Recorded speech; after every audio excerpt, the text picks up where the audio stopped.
Okay, hello everybody, and welcome to today's cook along webinar. So today what we are going to be doing is, this is the third in a series. I previously covered gluten-free, dairy-free, sugar-free stir fries, and then soups last month. This month we're going to be covering salads.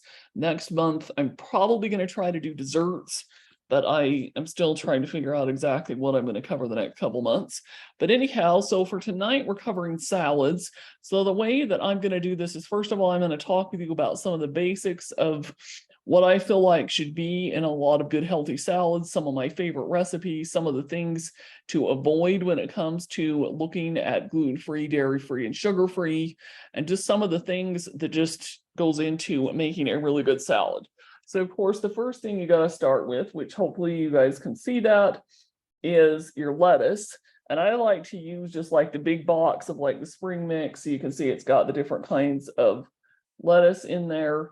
And you can also add in a little bit of like the iceberg lettuce if you want, or you could technically even do one just with iceberg. But personally, I like more of the spring mix. And then once I have that on my plate, I like to add on some different things for crunches. So things like some different cucumbers. And I think I'm going to need to actually not blur my background because it's a little harder for you to see. Okay, so there, some cucumber. And then in addition to that, a couple of the things I also sometimes like to put for crunch is you can use like a little bit of like raw red onion. And this raw red onion right here, you basically can just chop it up and do like a little bit. So if I was doing just like a one regular salad plate like that, I would probably just cut up and put, maybe just like one or two little rounds and cut them up. You don't want to do too much because red onion is one of those things that it is a little bit, has kind of a little bit of a punch, I guess, if you will, especially if you eat raw red onion. So if you put too much, it can end up being just a little bit too much of a spice, I guess, if you will. And then another thing that could be really good to add for crunch is like some chopped up bell pepper. So like green pepper, red pepper, yellow pepper, orange pepper, whatever you want. I don't personally have any at the moment, so tonight I'm not going to do that, but you could put that as well. And then the other thing that I find works really well is a lot of times people that are not gluten-free will use, like croutons or different things like that. And there probably are gluten-free croutons out there. Personally, that's not something I've really ever used, is to use some kind of seeds. So you have things like a little bit of like your sunflower seeds, or like this right here is some pumpkin seeds that you can use, or you can use like some different kinds of nuts. So like this is pine nuts, but you could also put in like walnuts, cashews, even almonds or almond slices you could put on top of that.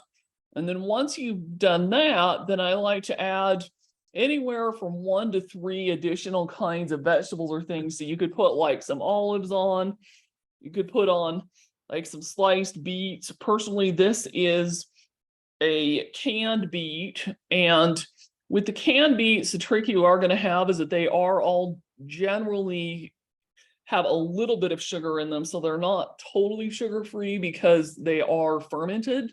In order to ferment those beets, they have to put a little bit of sugar in, but it's typically pretty minor. A lot of times the sugar really more or less boils off. So even though the label still says there's a little bit of sugar, technically you don't have that much. If you really don't want to have any at all, you can go through the work yourself of boiling the beets, slicing them, that kind of thing, but it's just a lot more work. So personally, I like to get them canned and use just like a couple of slices on top of your salad.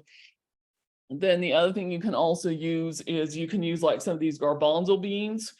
The garbanzo beans are typically the bean that is the base of hummus. So if you buy like hummus at the store, then the garbanzo beans or chickpeas, they're basically the same thing. They just go by 2 different names, are going to be what it's made from. So you could either put a few of those on your salad, or you could actually use hummus. You could either buy it at the store.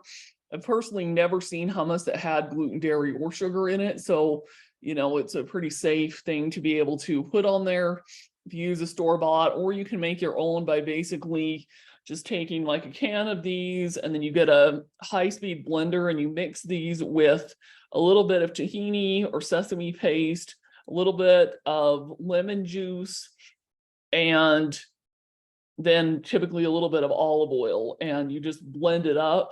And then you can put that on your salad as well too if you want to make your own hummus. The biggest thing there is that a lot of times when you make your own hummus, it doesn't end up being quite as thick, and there's a little bit of a different taste. And I'm not really quite sure why your own hummus doesn't quite turn out the same as a store-bought, but that's just kind of how it is. And then if you want to use something like tomatoes, you could use those as well, or avocados. I really, really like putting avocados on salad. Typically, though, some people will like to put like both tomatoes and avocados. Personally, because those are both fruits, I like to pick one or the other. So, and then on the very top, I would put something like, this is like a vegan, like dairy-free Parmesan cheese. This is the Trader Joe's one. There are other brands out there you can get as well, though, if you don't have access to Trader Joe's. Or you can do, if you're not dairy-free and you just are trying to avoid gluten and sugar, you could do something like a little bit of feta cheese, or find like a vegan feta cheese or something like that, and then just put that on the top. One of my favorite combinations is doing something like lettuce, cucumber, red onion, olive, tomato, and then some kind of either dairy feta or dairy-free cheese, and makes kind of like a good, really kind of like good Greek salad's a really good one. Another combination that can be really good is doing, you know, like a little bit of a lot of the stuff. So you have a little bit of the lettuce with the cucumbers, you have a little bit of the garbanzo beans, a little bit of beets, a little bit of olives, a little bit of the dairy-free cheese, and a little bit of one of the seeds. So typically, or nuts. So typically I will choose from one of the seeds or nuts. I'm typically not going to just go put all the seeds or all the nuts on at once, or put more than one. That ends up being really almost too much. So another combination that can be really good would be to do like the lettuce and cucumbers with like some tomato and a little bit of olives, and maybe like some of their garbanzo beans, and then maybe like a little bit of like some almonds or even cashews or walnuts. Or another variation that can also be really good as well is kind of like the Greek salad that I already mentioned, but maybe if you don't want to use red onion, you could get rid of the red onions, or you could add on like a few walnuts. Look, tastes really good with Greek salad.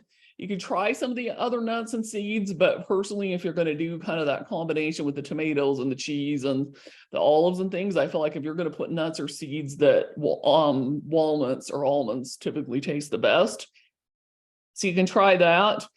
And I find that if you do it right, you don't really have to have a dressing, but the dressing is really going to be the main thing that's going to have the potential for you to end up with gluten, dairy, or sugar if you're not really, really careful. So any kind of a dressing that you're going to buy and not make at home is going to be something that you're going to want to check and read labels for. So this is one dressing here that I have right here that it does have some natural flavors and some gums and things in it, which I don't love, which is part of the reason I like to make my own. But this is a Walden Farms raspberry vinaigrette that is sweetened with monk fruit and xylitol, so it doesn't have, you know, the actual cane sugar or honey or any of the, you know, sugar in it, but it does still have a little bit of, you know, more your natural sweeteners. There also is another brand out there that is called Primal Kitchen. Primal Kitchen stuff is typically a little bit more expensive, but they do have a lot of gluten-free, dairy-free, and sugar-free dressings and sauces and things. And, or then the other option that you also have is, you know, of course, to read labels. You can search different grocery stores, try to figure out if you can find some dressing that you like that doesn't have any of that in it. Or the other option that I really like, that some people, you know, may not love it, but you can get some kind of like balsamic vinegar, and there's a lot of different kinds out here. This is a Trader Joe's one that is just a balsamic vinegar, but there are some out there that will even have like different flavors. So like a balsamic vinegar with like a little bit of lemon or orange or different things added to it. Or you can do something like a rice wine vinegar. So there's like different kinds of those, and you can put just like a little bit of the vinegar, and then you can, and drizzle that on your salad. Then you can drizzle on like some olive oil or some avocado oil to add on for dressing. Or I know one thing my mom likes to do is just take fresh squeezed lemons and just squeeze a little bit of that lemon on the salad to add kind of that kick and that little bit of that dressing. But yeah, I find that a lot of people just get stuck up on thinking that they need, a lot of the dressings that add that gluten, dairy, sugar, fat, all that kind of stuff. And you really don't need a lot of dressings, I find, or even of your own, or even if you can, do a healthier-ish dressing, you don't need a lot if you do it properly. And that's actually also where hummus can come in, is because hummus can actually almost serve kind of like a dressing. Or, for me personally, I like having avocados on my salad because avocados can create kind of that creamy, or you can even make like an actual guacamole and put that on top of your salad. And then that can, create kind of that texture with, I guess, a little bit of the liquid added in with the lettuce and the crunch to make it so that you feel like you're not just eating a dry salad, if I guess you will, because some people just don't like the dryness of the leaves. So you can add on something to make it so that it's a little bit wetter and has kind of that consistency. So those are some of the things that I like. Ultimately, though, I find that it really helps to just kind of consider what your tastes are. And really the basics rule of thumb that I find is, if you do like the right kind of lettuce, you make sure it's fairly fresh, it's not all wilted, it's not kind of gross. You do that, and then you do between 2 to 3 different kinds of vegetables. So whether that's cucumber, whether that's peppers, whether it's the garbanzo or chickpeas, the beets, the olives, the red onion, you pick just like 2 to 3 of those, and then you put, some kind of crunch, whether that's almonds, walnuts, cashews, sesame or sunflower seeds or pine nuts or whatever that is. And then if you want, you can put on, like either, like I said, like a feta cheese or some kind of dairy-free cheese, and then a little bit of the dressing, and then that works really good. And then the other option you also can do sometimes that I will do would be like a can of tuna, or you can cook up some chicken breast and chop it up into small pieces, or even get like canned chicken and put that on to make it more of a complete meal if you're not vegan, and you want to have like a little bit more of that meat added on. Or technically you could even do shrimp, or if you eat beef, you could put like some hamburger on there. Personally, I don't eat beef, so I don't ever do that. But you could either have that meat that's on there, or you could just leave it to the side. And yeah, that's basically how I like to do it. I find that if you follow that as a general rule of thumb, then it works pretty well. And yeah, like I said, just a couple of the main things that I personally prefer is, I don't like to overload the salad with too many things. I like to have, like one kind of cedar nut, but not more than one. And I generally like to have either avocados or tomatoes and not both, just because they are fruits. And so if you put too much of both of the fruit, it can be a little bit too sweet, and the combination can be a little bit too much. But that's personally just like how I like to do things. So yeah, so that's how I like to do gluten-free, dairy-free, and sugar-free salads. And if you want to find some more recipes, you can check out my blog, which is basically my name, at annalaurabrown.com. And that is pretty much it for right now. I am going to stop the recording, and we will see what kinds of questions we have.